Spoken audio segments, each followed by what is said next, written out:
Hello friends, आपके अपने YouTube channel ज्ञान की रफ्तार में आप सभी का स्वागत है।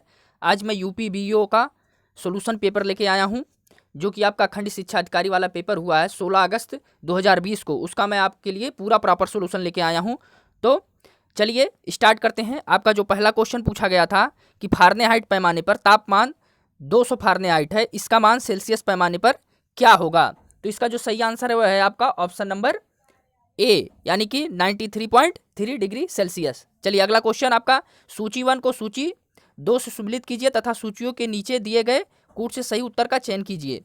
उपाधियों का निषेध अनुच्छेद 29, धार्मिक मामलों के प्रबंध की स्वतंत्रता अनुच्छेद 21 से, अल्पसंख्यकों की भाषा की संरक्षण अनुच्छेद 18, शिक्षा का अधिकार अनुच्छेद 26। तो इसका जो आपका सही आंसर है वो आपका ऑप्शन नंबर डी है। आपका इसका जो सही आंसर है वो आपका ऑप्शन नंबर डी है। चलिए अगला क्वेश्चन आप देखते हैं।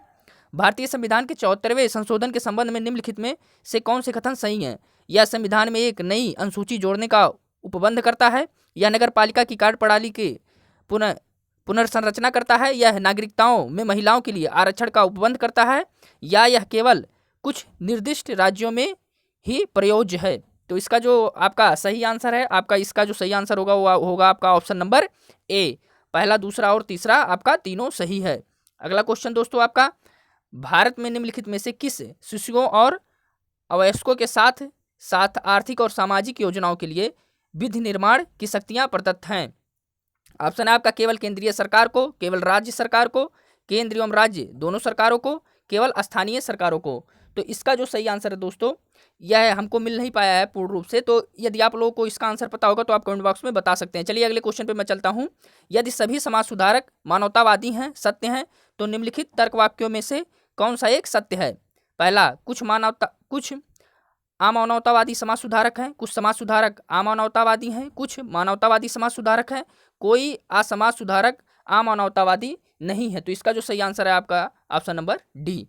चलिए अगला क्वेश्चन, सूची 1 को सूची 2 से सम्मिलित कीजिए तथा सूची के नीचे दिए गए कूट से सही उत्तर का चयन कीजिए।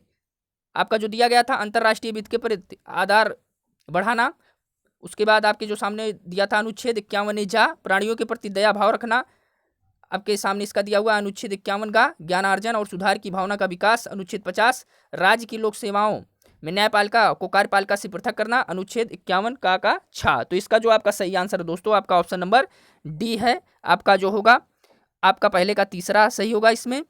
उसके बाद आपका जो बी होगा, बी वाला जो ऑप्शन होगा वो आपके अनुच्छेद 51 की जा से मिलेगा। आपका जो तीसरा यानी कि सी जो होगा आपके वो आपके अनुच्छेद 51 का छा से संबंधित है। और जो आपका लास्ट वाला यानी कि डी है वह आपके जो है वो अनुच्छेद 51 गा से संबंधित है। चलिए अगला क्वेश्चन जो है आपका, निम्नलिखित में से कौन सा पद प्रश्न चिन्ह के स्थान लेगा।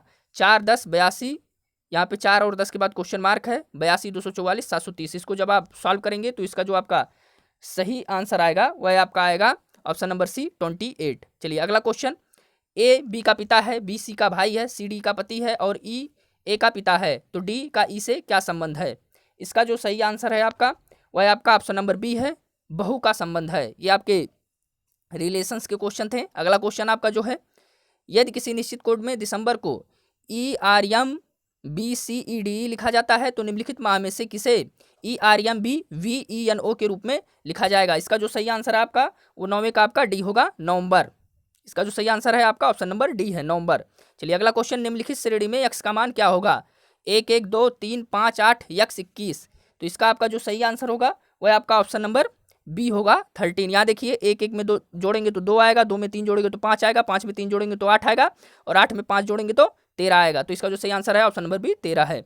अगला क्वेश्चन, रायसीना डायलॉग जो 14 से 16 जनवरी 2020 को संपन्न हुआ का मुख्य विषय निम्नलिखित में से कौन सा था। ऑप्शन ए प्रवाही समझदारी, ऑप्शन बी बहुपक्षीयता एवं बहुध्रुवीयता, option C navigating the alpha century, या ऑप्शन डी उपरोक्त में से कोई नहीं। तो इसका जो आपका सही आंसर है वो आपका ऑप्शन नंबर सी है, नेविगेटिंग द अल्फा सेंचुरी। चलिए अगले क्वेश्चन पे चलते हैं। विश्व रैपिड शतरंज प्रतियोगिता जीतने वाली प्रथम भारतीय महिला हैं। ऑप्शन है आपका Koneru Humpy, option B Judith Polgar, option C Tania Sachdev, option D उपरोक्त में से कोई नहीं। तो इसका जो सही आंसर है आपका ऑप्शन नंबर ए है, कोनरू हम्पी। अगला क्वेश्चन दोस्तों आपका, नीति आयोग द्वारा हाल ही में जारी सतत विकास लक्ष्य इंडिया सूचकांक 2019 के अनुसार कौन सा राज्य प्रथम स्थान पर रहा है? ऑप्शन है आपके उत्तर प्रदेश, बिहार, झारखंड या केरल। तो इसका जो सही आंसर है आपका वह है आपका ऑप्शन नंबर डी है, केरल। अगले क्वेश्चन पे चलते हैं। निम्नलिखित में से किस देश में जनवरी 2020 में भारतीय नौसेना के ने ऑपरेशन वनीला प्रारंभ किया? तो इसका जो सही आंसर है आपका वह है आपका ऑप्शन नंबर सी, मेडागास्कर में भारतीय नौसेना ने ऑपरेशन वनीला प्रारंभ किया है। चलिए अगले क्वेश्चन पे चलते हैं। निम्नलिखित देशों में से किस देश ने दिसंबर 2019 में G20 रहेगा, यहाँ आगे कट गया है, की अध्यक्षता जापान से प्राप्त की थी? तो इसका जो सही आंसर है आपका वह है आपका ऑप्शन नंबर सी, सऊदी अरब। अगला क्वेश्चन जो है आपका, सूची 1 को सूची 2 से सम्मिलित कीजिए तथा सूचियों के नीचे दिए गए कूट से सही उत्तर का चयन कीजिए। यहाँ पे आपका चमेरा, इसके सामने आपका आणविक ऊर्जा दिया हुआ है, ग्वाल पहाड़ी, इसके सामने तापीय ऊर्जा, आपका कुदान कुलम, इसके आगे आपका जलीय ऊर्जा, उसके बाद आपका पतरातु, इसके सामने आपका सौर ऊर्जा। तो इसका जो सही आंसर है आपका वो आपका ऑप्शन नंबर सी होगा, 4321। चलिए अगले क्वेश्चन पे चलते हैं। नीचे दिए गए कथन दिए गए हैं को एक कथन ए और दूसरे कथन को कारण आर कहा गया है। कथन ए में दिया गया है, भारतीय भूगर्भ सर्वेक्षण के अनुसार भारत में सभी कोट के कोयले का कुल भंडार 293.50 करोड़ टन है। उसके बाद कारण आर में आपका दिया हुआ, देश के कोयले के कुल प्रमाणित भंडार का आधा से अधिक 2 राज्यों झारखंड एवं उड़ीसा में पाया जाता है। नीचे दिए गए कूट से सही उत्तर का चयन कीजिए। तो इसका आपका जो सही आंसर होगा दोस्तों वह होगा आपका ऑप्शन नंबर वैसे मुझे बी लग रहा था इसमें, लेकिन ये क्वेश्चन मुझे पूरी तरीके से जो है कंफर्म नहीं है, तो आप लोग इसको कमेंट बॉक्स में बता सकते हैं, अपनी राय इस पर दे सकते हैं। चलिए आपका अगला क्वेश्चन, भारत के निम्नलिखित राज्यों में से कौन सा जनसंख्या की दृष्टि से द्वितीय एवं क्षेत्रफल की दृष्टि से तृतीय स्थान 2011 जनगणना पर है? तो इसका जो सही आंसर है आपका वह है आपका ऑप्शन नंबर डी, महाराष्ट्र। चलिए अगले क्वेश्चन पे चलते हैं। यहाँ पे जो है आपकी सूची 1 और सूची 2 दी गई है। यहाँ पे आपको मिलान करना था। आपका एक जनजात दिया हुआ है यहाँ पे जरवा, उसके बाद आपका कुकी, थारू, गौड़ इसमें दिया हुआ है। इधर आपका दिया उत्तर प्रदेश, मध्य प्रदेश, मणिपुर, अंडमान और निकोबार। तो इसका आपका जो सही आंसर होगा वो मैं आपको बता दूं, 19वें का जो आपका सही आंसर होगा वो आपका ऑप्शन नंबर बी होगा, 4312। चलिए अगले क्वेश्चन पे चलते हैं। सूची 1 से सूची 2 को सम्मिलित कीजिए तथा सूचियों के नीचे दिए गए कूट से सही उत्तर का चयन कीजिए। यहाँ पे देखिए दिया गया है, नोकरेक, मानस, सिमलीपाल, अगस्त्य, मलाई। उसके बाद आपका सूची 2 में दिया गया था असम, केरल, मेघालय, उड़ीसा। तो इसका जो आपका सही आंसर था वह आपका ऑप्शन नंबर सी था, 3142। चलिए दोस्तों अगले क्वेश्चन पे चलते हैं। भारत में नगरीकरण के संदर्भ में निम्नलिखित कथनों में से कौन से कथन सही हैं? ऑप्शन आपका दिया गया है, 2011 की जनगणना के अनुसार देश की कुल नगरीय जनसंख्या का 60% से अधिक प्रथम श्रेणी के नगरों में निवास करती है। ऑप्शन दूसरा दिया था आपका, 2011 में देश में 10 लाख से अधिक जनसंख्या वाले 53 नगर संकुलित थे। तो इसमें पूछ रहा है कि आपका कौन सा ऑप्शन सही होगा? तो आपका इसमें से जो सही आंसर होगा वो होगा आपका option number B. Option number B आपका केवल 2 सही होगा इसमें। चलिए अगले क्वेश्चन पे, 2011 की जनगणना के अनुसार भारत के निम्नलिखित राज्यों में से किस में प्रति 100 बालिकाओं की संख्या पर बालकों की संख्या अधिक है? तो इसका जो सही आंसर है आपका वह आपका हरियाणा है, यानी कि आपका ऑप्शन नंबर सी इसका सही आंसर होगा। अगले क्वेश्चन पे चलते हैं। शरीर की सतह से स्वेदन यानी पसीना बहाना द्वारा जल की हानि निर्भर करती है। तो इसका जो सही आंसर होगा आपका वो जो होगा आपका ए और बी दोनों पर होगा, यानी कि ऑप्शन नंबर सी इसका आपका सही आंसर है। अगले क्वेश्चन पे चलते हैं। निम्नलिखित में से कौन सा तत्व पौधों में सूक्ष्म पोषक नहीं है? ऑप्शन आपके दिए गए हैं, आयरन, मैग्नीज, कॉपर, मैग्नीशियम। तो इसका जो आपका सही आंसर होगा होगा आपका मैग्नीशियम, यानी कि जो आपका सही होगा वो है ऑप्शन नंबर डी सही है। अगला क्वेश्चन आपका है, हीमोग्लोबिन के संबंध में निम्नलिखित में से कौन सा कथन सही नहीं है? ऑप्शन ए, यह लाल रंग का होता है, यह फेफड़े से कोशिकाओं तथा ऑक्सीजन का वाहक होता है, यह कुछ अम्लीय होता है, या यह ऊतकों से फेफड़ों तक कार्बन डाइऑक्साइड को पहुंचाता है। तो इसका जो सही आंसर होगा यह कुछ अम्लीय होता है, यानी कि ऑप्शन नंबर सी। चलिए अगला क्वेश्चन जो है आपका 26वां क्वेश्चन, रक्त में ग्लाइकोसिलेटेड हीमोग्लोबिन HbA1c का मापन निम्नलिखित में से किसके प्रबंधन के लिए लाभदायक है? ऑप्शन ए आपका रक्ताल्पता, ऑप्शन बी आपका हीमोफेलिया, फिर आपका मधुमेह, या आपका उच्च रक्तचाप। तो दोस्तों मैं आपको बता दूं कि इसमें जो था ये हमको जो सही लग रहा था उक्त रक्तचाप लग रहा था, लेकिन कंफर्म नहीं हूँ मैं। यहाँ पे कुछ लोग जो हैं वो डायबिटीज़ भी बता रहे हैं कि आपका इसमें मधुमेह भी सही हो सकता है। मैंने अपने कुछ स्टूडेंट से बात की तो उन्होंने कहा कि सर इसका मतलब मधुमेह भी हो सकता है। तो चलिए मैं इसको कंफर्म कर लूँगा। चलिए अगले क्वेश्चन पे चलते हैं। भारतीय संविधान में निम्नलिखित में से किस कर्तव्य को मौलिक कर्तव्यों के रूप में निर्धारित किया गया है? देश की रक्षा करना, आयकर अदा करना, हमारी सामाजिक संस्कृति को गौरवशाली परंपरा का परिरक्षण, सार्वजनिक संपत्ति की सुरक्षा करना। इसमें फिर आपके दिए गए हैं, ऑप्शन दिए गए थे, इसमें आपको बताना था कि इसमें से आपका 1 और 2 दोनों सही है, कि 2 और 4 दोनों सही है, या पहला दूसरा और चौथा सही है, या पहला तीसरा और चौथा सही है। तो इसका आपका जो सही आंसर होगा वो आपका ऑप्शन नंबर डी होगा, पहला तीसरा और चौथा आपका इसमें सही है। नीचे 2 कथन है, जिनमें से एक को कथन ए तथा दूसरे को कथन आर कहा गया है। इसमें कथन ए आपका, भारत में मंत्रिपरिषद संयुक्त रूप से लोकसभा और राज्यसभा दोनों के प्रति उत्तरदायी है। कारण आ रहा है आपका, लोकसभा और राज्यसभा दोनों के सदस्य संघीय सरकार में मंत्री बनाने की पात्रता रखते हैं। आपका बताया गया है नीचे दिए गए कूट से सही उत्तर का चयन कीजिए। तो इसका जो आपका सही आंसर होगा वो होगा आपका ऑप्शन नंबर डी। ए गलत है किंतु आर सही है। चलिए अगला क्वेश्चन आपका, पंचायती राज पर गठित निम्नलिखित समितियों को कालनाक्रम अनुसार व्यवस्थित कीजिए और नीचे दिए गए कूट से सही उत्तर का चयन कीजिए। आपकी जो दी गई है आपका है, पहला राव समिति, दूसरा एम सिंघवी समिति, BR मेहता समिति, अशोक मेहता समिति। तो इसका आपका जो सही आंसर है वह है आपका ऑप्शन नंबर सी। आपका ऑप्शन नंबर सी, तीसरा चौथा पहला दूसरा। यह आपके पॉलिटी का क्वेश्चन है, पंचायती राज व्यवस्था से आया हुआ क्वेश्चन है आपका। चलिए अगले क्वेश्चन पर चलते हैं। क्वेश्चन नंबर 30, भारतीय संविधान में कौन सा भाग केंद्र और राज्यों के मध्य वित्तीय संबंधों का विवरण प्रस्तुत करता है? आपका इसका जो सही आंसर होगा वो होगा आपका ऑप्शन नंबर सी, भाग 12 जो है आपका वो आपका वित्तीय संबंधों का विवरण प्रस्तुत करता है। चलिए अगला क्वेश्चन आपका मैथ का आ गया। ए बढ़ई 6 घंटों में 1 कुर्सी बनाता है, बी बढ़ई 7 घंटों में 1 कुर्सी बनाता है, और सी बढ़ई 8 घंटों में 1 कुर्सी बनाता है। यदि प्रत्येक बढ़ई प्रतिदिन 8 घंटा काम करता है तो 21 दिनों में कितनी कुर्सियां बनेंगी? यहाँ पे बी बढ़ई 7 घंटों में 1 कुर्सी बनाता है, यह रहेगा। तो इसका जो सही आंसर होगा आपका, जब इसको आप सॉल्व करेंगे तो आपका ऑप्शन नंबर सी यानी कि 73 आएगा। चलिए आपका अगला क्वेश्चन, नीचे दिए गए विकल्पों में से एक सही विकल्प का प्रयोग करते हुए रिक्त स्थान की पूर्ति कीजिए। आपका यहाँ पे दिया हुआ है BCDF GHIK LMNP। तो इसका आपका जो अगला वाला टर्म होगा आपका वह आपका ऑप्शन नंबर सी होगा, QRSU। चलिए अगले क्वेश्चन पे चलते हैं।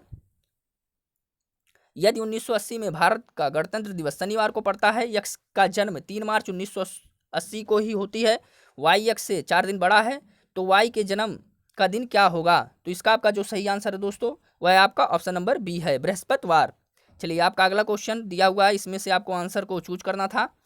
यहाँ पे 51 11 61 64 30 32 35 क्वेश्चन मार्क 43 दिया हुआ है। तो इसका आपका जो सही आंसर होगा वो आपका ऑप्शन नंबर बी होगा, 27। अगला क्वेश्चन आपका, 5 वर्ष पूर्व ए तथा बी की आयु का अनुपात 4:5 था।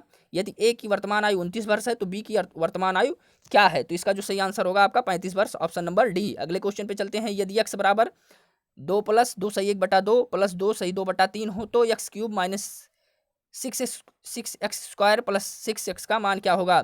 तो इसका जो सही आंसर होगा वह होगा आपका ऑप्शन नंबर ए। इसका जो सही आंसर है 2। इसका जो सही आंसर आएगा जब इसको आप सॉल्व करेंगे तो 2 आएगा। चलिए अगले क्वेश्चन पे चलते हैं आपके। एक वृत्त की 2 जीवाओं AB तथा CD वृत्त के बाह्य बिंदु P पर काटती हैं। यदि कोण PAC 50 डिग्री है तो कोण PDB बराबर होंगे, किसके बराबर होंगे? तो आपका इसका जो सही आंसर होगा वो 50 डिग्री के बराबर होंगे, ऑप्शन नंबर सी के।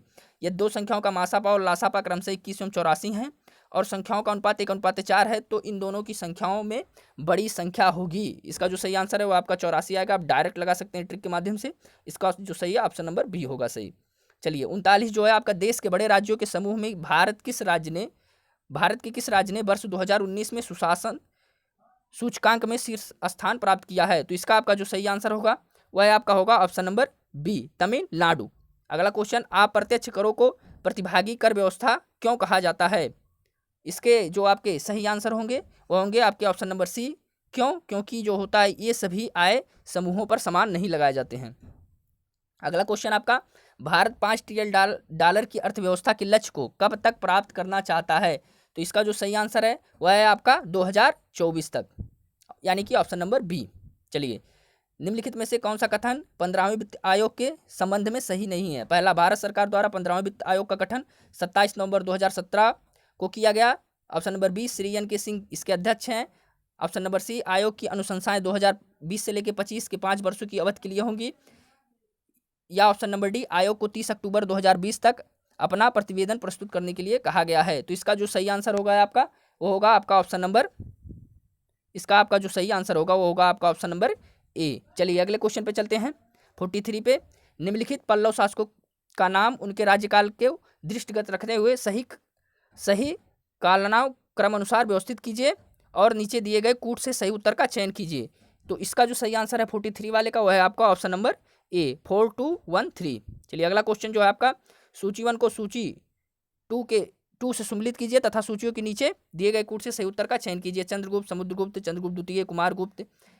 इधर वाले में रानियों में आपका दिया हुआ था दत्ता देवी, कुबेर नागा, कुमार देवी, अनंत देवी। तो इसका जो सही आंसर है आपका, वह है आपका ऑप्शन नंबर ए, 3124।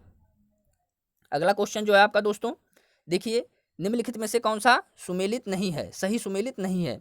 तो आपका इसका जो सही आंसर होगा वह होगा आपका ऑप्शन नंबर सी। इसमें आपका क्या क्या समाचार पत्र दिया हुआ था और उसके संस्थापक दिए हुए थे। तो इसका जो सही आंसर होगा वो तहजीब उल अखलाफ मोहम्मद अली जिन्ना।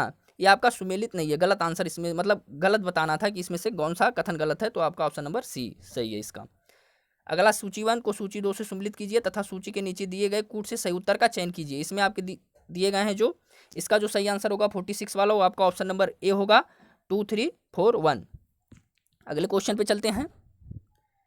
इसमें भी आपको सूची 1 को सूची 2 से सम्मिलित करना था। इसमें आपके सूची 1 में एंड्रू फ्रेचर, एंटनी मैकाडोनल, कोलिन स्टाक, मानफ्रीक, थॉमस रॉबर्टसन, और सूची 2 में आपके अकाल आयोग, सिंचाई आयोग, पुलिस आयोग, रेलवे आयोग। तो इसका जो सही आंसर होगा आपका 47 का, वो होगा आपका option number A. Option number A आपका सही आंसर होगा। चलिए अगले क्वेश्चन पर चलते हैं। नीचे दिए गए कथन में कथन एक को कथन ए तथा दूसरे को कारण आर के रूप में दिया गया है। तो इसमें से आपका पूछा हुआ है, पहला कथन ये दिया गया था आपका, आर्य समाज आंदोलन ने हिंदुओं में आत्मविश्वास और आत्मनिर्भरता प्रदान किया। कारण आर दिया गया था आपका, आर्य समाज आंदोलन ने श्वेत जाति की श्रेष्ठता में विश्वास की जड़ों को कमजोर किया। तो इसका जो सही आंसर होगा आपका 48 का, वो आपका ऑप्शन नंबर ए होगा। चलिए अगले क्वेश्चन पे चलते हैं। लाला लाजपत राय के संदर्भ में निम्नलिखित में से कौन सा कथन सही है। तो इसका जो आपका सही आंसर होगा वो होगा आपका ऑप्शन नंबर ए, केवल एक वाला कथन सही है। प्रारंभ में असहयोग नीति के पक्ष में नहीं थे, परंतु बाद में गांधी के पक्ष में हो गए थे, यानी कि ऑप्शन नंबर ए। अगले क्वेश्चन पे चलते हैं। विलय का सिद्धांत के तहत निम्नलिखित राज्यों के विलय पर विचार कीजिए और उन्हें काल क्रमानुसार व्यवस्थित कीजिए। तो इसका जो आपका जो सही आंसर होगा वो होगा आपका ऑप्शन नंबर सी, 1342। चलिए आगे वाले क्वेश्चन पे हम चलते हैं। इसके बाद हम पहुंचते हैं अपने अगले क्वेश्चन पे। हम 71 से फिर स्टार्ट करेंगे, क्योंकि इसका भी जो बीच वाले का आंसर है वह अभी हमारी टीम जो है वो ढूंढ रही है, इसके बाद आपको बता दी जाएगी। चलिए हम 71 पे आ गए हैं। इसका सोल्यूशन मैं लेके आया हूँ आप लोगों के लिए। यहाँ से आप 71 से प्रारंभ कीजिए। देखिए, दो रेलगाड़ियाँ एक ही दिशा में 90 किलोमीटर प्रति घंटा एवं 70 किलोमीटर प्रति घंटा की गति से चल रही थी। तेज चलने वाली रेलगाड़ी ने धीमे गति वाली रेलगाड़ी में खड़े किसी व्यक्ति को 18 सेकंड में पार किया। तो तेज चलने वाली रेलगाड़ी की लंबाई है, तो इसका जो सही आंसर होगा वो आपका ऑप्शन नंबर बी होगा, 100 मीटर। चलिए अगला क्वेश्चन आपका है, किसी वस्तु को बिक्री मूल्य के 3/4 पर बेचने पर विक्रेता को 10% की हानि हुई। यदि उसे मूल बिक्री मूल्य पर बेचा जाता तो लाभ हानि का प्रतिशत होगा। तो इसका जो सही आंसर होगा आपका वो जो होगा आपका ऑप्शन नंबर डी होगा, 20% के लाभ पर। चलिए, यदि मूलधन पर 5% प्रतिवर्ष की दर से दूसरे वर्ष में 420 रुपया चक्रवृद्धि ब्याज मिलता है तो मूलधन कितना है। तो इसका जो सही आंसर होगा ऑप्शन नंबर डी, 8000। अगले क्वेश्चन पे चलते हैं। वित्त वर्ष 2019-20 के लिए केंद्र सरकार ने राजकोषीय घाटे को कितने प्रतिशत तक सीमित रखने का लक्ष्य रखा है। तो इसका जो सही आंसर होगा वो आपका ऑप्शन नंबर ए होगा, जीडीपी का 3.3%। अगला क्वेश्चन 75 वाला, निम्नलिखित में से कौन सा राज्य भारत की धारणीय विकास लक्ष्य सूचकांक 2019-20 के शीर्ष 5 राज्यों की सूची में नहीं है। तो इसका जो सही आंसर है आपका वो है गुजरात, यानी कि ऑप्शन नंबर ए। अगला क्वेश्चन जो आपका, नीचे दिए गए क्रेडिट रेटिंग एजेंसीज पर विचार कीजिए तथा उन्हें काल क्रमानुसार व्यवस्थित कीजिए। तो इसका जो सही आंसर होगा आपका वो होगा आपका ऑप्शन नंबर जो होगा आपका वो ऑप्शन नंबर ए होगा, 321। यानी कि आपका पहले क्या आया, पहले आपका तीसरा वाला, फिर दूसरा वाला, फिर पहला वाला। फिर चलिए इसमें देखते हैं। भारत में सार्वजनिक क्षेत्र के बैंकों का हाल ही में किए गए एकीकरण का अनेक लाभ लक्षित हैं। तो इसका आपका जो सही आंसर दिया गया है 77 का, इसका ऑप्शन नंबर आपका सी होगा, केवल पहला, दूसरा और चौथा। अगला क्वेश्चन आपका, सतसहस्त्री संहिता उपनाम निम्नलिखित में से किस ग्रंथ का है। तो इसका आपका जो सही आंसर होगा वह आपका होगा ऑप्शन नंबर डी, महाभारत का। अब आपका ऑप्शन नंबर सत्संहिता, जो आपकी जो सतसहस्त्री संहिता है, जो उसकी इसका उपनाम है, महाभारत के उपनाम है, यानी कि इसका ऑप्शन नंबर डी सही होगा। कार्दमक क्षत्रपों ने निम्नलिखित में से किस धातु में अति दुर्लभ सिक्के प्रचलित किया? तो इसका जो सही आंसर है आपका, वह आपका ऑप्शन नंबर बी है, रजत। अगला क्वेश्चन आपका, सूची 1 को सूची 2 से सम्मिलित कीजिए तथा सूची के नीचे दिए गए कूट से सही उत्तर का चयन कीजिए। तो इसका जो सही आंसर होगा वो होगा आपका ऑप्शन नंबर बी, 4 3 1 2। चलिए अगला क्वेश्चन, निम्नलिखित में से किन दो शासकों के मध्य 17 मई 1540 में कन्नौज के पास युद्ध हुआ? तो शेरशाह और हुमायूं, यानी कि ऑप्शन नंबर बी। अगला क्वेश्चन, निम्नलिखित में से किस प्रमुख कारण से महात्मा गांधी ने 1922 में असहयोग आंदोलन को वापस ले लिया था? तो option number D, Chauri Chaura कांड की वजह से। चलिए अगला, गदर पार्टी से निम्नलिखित में से कौन संबंधित नहीं थे? तो आपका option number D, Khudiram Bose. चलिए अगले क्वेश्चन पे चलता हूं, निम्नलिखित नेताओं में से किसने कहा, मैं तो एक भारतीय नगाड़ा हूं जिसका कार्य सोते हुए को जगाना है ताकि वे अपनी मातृभूमि के लिए जागें और कार्यरत हो सकें? तो इसका जो सही आंसर होगा आपका, वो होगा आपका option number D, Annie Besant. अगले क्वेश्चन पे चलते हैं, 86 वाले पे, निम्नलिखित में से कौन सा पोषक तत्व दलहनी फसलों में गांठ गठन के लिए आवश्यक है? तो इसका जो सही आंसर है वो आपका ऑप्शन नंबर ए है, नाइट्रोजन। अगला क्वेश्चन, 1 किलोग्राम नाइट्रोजन की आपूर्ति के लिए कितनी यूरिया की मात्रा की आवश्यकता होती है? तो इसका ऑप्शन नंबर बी सही होगा। मोलर फार्मूले से जब आप लगाएंगे 2.2 किलोग्राम। चलिए अगले क्वेश्चन पे चलते हैं, निम्नलिखित कथन ऊसर मिट्टी के संबंध में है? तो पहला और दूसरा जो आपका, इसका जो आपका सही आंसर है वह जो है आपका, उसमें आपको जो मिलेगा ऑप्शन नंबर डी मिलेगा, यह आपके केवल एक सही है इसमें, ठीक है। अगले क्वेश्चन पे चलते हैं, फॉर्च्यून इंडिया के 500 कंपनियों निगमों की सूची के अनुसार 2019 में सबसे बड़ी कंपनी निगम थी? तो बताइए कौन सी कंपनी निगम सबसे बड़ी थी? तो option number C, Reliance Industries Limited. चलिए अगले पे चलते हैं, क्वेश्चन नंबर 90, उत्तर प्रदेश में पहला तैरता हुआ सौर ऊर्जा संयंत्र निम्नलिखित में से किस बांध पर बना है? बहुत ही आसान क्वेश्चन, रिहंद बांध पर। उत्तर प्रदेश के निम्नलिखित नगरों में से किसमें भारतीय दलहन अनुसंधान संस्थान स्थित है? तो इसका जो सही आंसर है वो आपका ऑप्शन नंबर सी, कानपुर में स्थित है। चलिए अगला क्वेश्चन, उत्तर प्रदेश के निम्नलिखित में से कौन सा जिला संतरे का सर्वाधिक उत्पादक है? तो इसका जो सही आंसर होगा वो होगा आपका ऑप्शन नंबर सी, सहारनपुर। अगला क्वेश्चन आपका दिया गया है, इसमें आपके संस्थान और अवस्थिति दी गई थी, वीवी गिरी राष्ट्रीय श्रम संस्थान वाराणसी, भारतीय सब्जी अनुसंधान मथुरा के इसके सामने मथुरा दिया हुआ है, पंडित दीनदयाल उपाध्याय पशु चिकित्सालय विश्वविद्यालय इसके सामने तीसरा गाजीपुर दिया हुआ है, क्षेत्रीय रेल प्रशिक्षण संस्थान नोएडा दिया हुआ है, इसको मिलान करना था। तो इसका आपका जो सही आंसर है वो आपका ऑप्शन नंबर सी है, चौथा, पहला, दूसरा और तीसरा, यानी कि जो आपका ए होगा वो चौथे पे मिलेगा, यानी कि नोएडा पे। इसी प्रकार ये सारे मिलेंगे आपस में। उत्तर प्रदेश के बारे में निम्नलिखित कथनों पर विचार कीजिए। तो आपका जो इसमें, यह देश में सर्वाधिक दुग्ध उत्पादक राज्य है, इसमें देश का औसत अधिकतम आलू की खेती की जाती है, यह देश का प्रमुख गन्ना उत्पादक राज्य है, धान के उत्पादन में देश में इसका तीसरा स्थान है।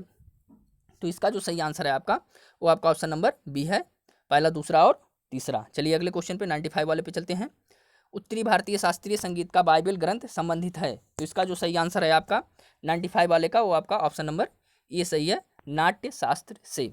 चलिए अब हम अगले क्वेश्चन पे चलते हैं, हम क्वेश्चन नंबर 103 पे चलेंगे। क्वेश्चन नंबर 103 पे पहुंचते हैं हम लोग, फिर यहाँ से स्टार्टिंग करते हैं। चलिए क्वेश्चन नंबर 103 पे आपको बता दें हम, 3 जनवरी 2020 को दिल्ली में 100 ग्लोबल चाइल्ड प्रोडिजी अवार्ड जीतने वाली 13 वर्षीय लड़की सुचिता सतीश के संदर्भ में निम्नलिखित में से कथनों पर विचार कीजिए। तो इसका जो सही आंसर है आपका वह है आपका ऑप्शन नंबर सी, ठीक है। इसके बाद हम बात कर लेते हैं आपके अगले क्वेश्चन का, सन 2020 में कॉप्स 226 का आयोजन निम्नलिखित शहरों में से किसमें प्रस्तावित है? तो 104 का जो सही आंसर है वो आपका ऑप्शन नंबर ए है, ग्लासगो में, यानी कि जो आपका इसका जो सही आंसर है वो है ग्लासगो में, ठीक है। चलिए अब हम चलते हैं, हम पीछे चल लेते हैं थोड़ा, 96 वाले क्वेश्चन को भी देख लेते हैं। 96 वाला जो क्वेश्चन है, निम्नलिखित 2 कथन है, प्रयास करेंगे करने का, जिसमें से एक कथन ए तथा दूसरे कथन को कारण आर कहा गया है। कथन ए जो है आपका दिया गया है, अस्पृश्यता संरचनात्मक हिंसा का सबसे खराब स्वरूप है, कारण दिया गया है आपका अस्पृश्यता के चलन के आधार पर धार्मिक स्वीकृति है। तो इसका 96 वाले का जो आपका सही आंसर होगा वो आपका ऑप्शन नंबर ए हो जाएगा। ए और आर दोनों सत्य हैं और आर ए की सही व्याख्या करता है। 97 वाले को देख लेते हैं, निम्नलिखित 2 कथन है जिनमें से एक को कथन ए तथा दूसरे को कथन आर कहा गया है। तो इनमें से जो आपका सही आंसर होगा वो 97 का वो आपका ऑप्शन नंबर ए होगा। ए और आर दोनों सत्य हैं और आर ए की सही व्याख्या करता है। इसके बाद 98 पे आते हैं, निम्नलिखित में से कौन सा कोलकाता के उन 4 नवनीकृत विरासत भवनों में शामिल नहीं है जिसे जनवरी 2020 में राष्ट्र को समर्पित किया गया। तो इसका जो सही आंसर होगा आपका 98 वाले का, वो आपका ऑप्शन नंबर ए होगा, ओल्ड करेंसी बिल्डिंग। चलिए 99 पे चलते हैं। विश्व स्वास्थ्य संगठन के अनुसार जारी 2020 में निम्नलिखित में से कौन सा देश विश्व में खसरे के सबसे अधिक प्रकोप से प्रभावित था। तो इसका जो सही आंसर होगा आपका, वो ऑप्शन नंबर सी होगा, कांगो लोकतांत्रिक गणराज्य। चलिए 7वें क्वेश्चन पे पहुंचते हैं। अफ्रीका महाद्वीप के निम्नलिखित में से किस देश में भारत ने अपना प्रथम महात्मा गांधी कन्वेंशन सेंटर जनवरी 2020 खोला है। तो इसका जो सही आंसर है वो होगा आपका ऑप्शन नंबर ए, नाइजर में। चलिए अगला क्वेश्चन। जनवरी 2020 में मिशेल ओबामा को निम्नलिखित में से किस एल्बम हेतु ग्रैमी पुरस्कार से सम्मानित किया गया था। तो इसका जो सही आंसर है आपका, वो आपका ऑप्शन नंबर ए है, विकमिंग। चलिए अगला क्वेश्चन आपका। विश्व आर्थिक मंच द्वारा जारी वैश्विक प्रतिभा प्रतिस्पर्धा सूचकांक 2020 के अनुसार निम्नलिखित में से कौन सा सम्मिलित नहीं है। तो 102 वाले का जो सही आंसर होगा आपका, वो आपका ऑप्शन नंबर डी होगा। ऑप्शन नंबर 3, 4 हमने देख लिया था, 5वां देखते हैं। 5वां जो होगा इसमें आप बताइए, अजरबैजान की राजधानी बाकू निम्नलिखित में से किस एक सागर के किनारे स्थित है। बताइए, काला सागर, कैस्पियन सागर, लेवेंटिन सागर या अरल सागर। तो इसका जो सही आंसर होगा वो आपका ऑप्शन नंबर बी, लेवेंटिन सागर। चलिए अब अगले क्वेश्चन पे हम चलते हैं। अगला क्वेश्चन हम जो है वो आपका स्टार्ट करेंगे 111 से। क्वेश्चन नंबर 111, निम्नलिखित में से कौन सा सही सम्मिलित नहीं है। घटप्रभा नहर परियोजना कर्नाटक, उकाई नहर परियोजना गुजरात, नीरा नहर परियोजना महाराष्ट्र या जवाई परियोजना तमिलनाडु। तो इसका जो सही आंसर है आपका, वो ऑप्शन नंबर डी है, यह आपका सम्मिलित नहीं है। 112 आपका है, निम्नलिखित में से कौन सा कथन सही है। तो आपका जो है इसमें से हमको कुछ डाउट लग रहा है, इस क्वेश्चन को आप लोग बताइएगा इसमें से आपका कौन सा कथन सत्य है। चलिए अगले क्वेश्चन पर चलते हैं। भारत का लौह अयस्क भंडार निम्नलिखित में से किस शैल समूह से संबंधित है। तो इसका जो सही आंसर होगा वो आपका ऑप्शन नंबर ए होगा, धारवाड़ से। चलिए अगले क्वेश्चन पे चलते हैं 114 वाले पे। शैलवायनों की विशेषताएं हैं। तो इसका जो सही आंसर है आपका, वो है आपका चौड़ी पत्ती सदाबहार, आपका option number A, option number इसका जो है ए सही होगा। चलिए अगले क्वेश्चन पे चलते हैं। सामाजिक यानी और पर्यावरण पुनर्वास केंद्र भारत के निम्नलिखित में से किस नगर में अवस्थित है। तो इसका जो सही आंसर होगा वो आपका ऑप्शन नंबर बी होगा, प्रयागराज। चलिए, भारत में पर्यावरण सुरक्षा अधिनियम निम्नलिखित में से किस वर्ष में पारित हुआ था। तो इसका जो सही आंसर है वो आपका 1986, पर्यावरण संरक्षण अधिनियम 1986 आपने पढ़ा भी होगा, यानी कि ऑप्शन नंबर 20 का सही है। 2011 की जनगणना के अनुसार निम्नलिखित में से कौन सा जनसंख्या घनत्व की दृष्टि से सही घटते क्रम में व्यवस्थित है। तो चलिए इसका जो सही आंसर होगा आपका, वो आपका ऑप्शन नंबर डी होगा। अगला क्वेश्चन आपका, सूची 1 को सूची 2 से सम्मिलित कीजिए और सूचियों के नीचे दिए गए कूट से सही उत्तर का चयन कीजिए। आपका आम्ल वर्षा, प्रकाश, रासायनिक धुंध, होमोग्लोबिन के साथ संयोजन, ओजोन परत का क्षरण, ये आपका घटना भी दिया हुआ है। यौगिक में आपका chlorofluorocarbon, carbon monoxide, sulphur dioxide, असंतृप्त हाइड्रोकार्बन। तो इसका जो सही आंसर होगा, जब आप सही मिलान करेंगे तो आपका ऑप्शन नंबर सी, आपका तीसरा, चौथा, दूसरा, पहले वाला होगा। चलिए आपका अगला क्वेश्चन जो है आपका, माइकोराइजा एक सहजीवी संबंध है। तो इसका जो सही आंसर होगा आपका, वो होगा आपका कवक और पौधे के मध्य। अगला क्वेश्चन आपका, विटामिनों के बारे में निम्नलिखित में से कौन सा कथन सही नहीं है। तो इसका जो सही आंसर होगा आपका, वो होगा विटामिन के जो है वो जल में घुलनशील नहीं है। उम्मीद है दोस्तों कि ये वीडियो आप लोगों को पसंद आया होगा। यदि वीडियो पसंद आया है तो चैनल को सब्सक्राइब कर दीजिएगा। जो क्वेश्चन आपके छूटे हुए हैं वह मैं आप लोगों को रात के करीब 8, साढ़े 8 बजे तक इसका भी मैं आंसर की आप लोगों के सामने ले आऊँगा और अपने चैनल पर डाल दूंगा। तो इस वजह से आप मेरे चैनल को सब्सक्राइब कर दीजिएगा, बेल आइकन को प्रेस कर दीजिएगा, ताकि आने वाले वीडियोज़ का नोटिफिकेशन आप लोगों को मिल सके। थैंक यू दोस्तों।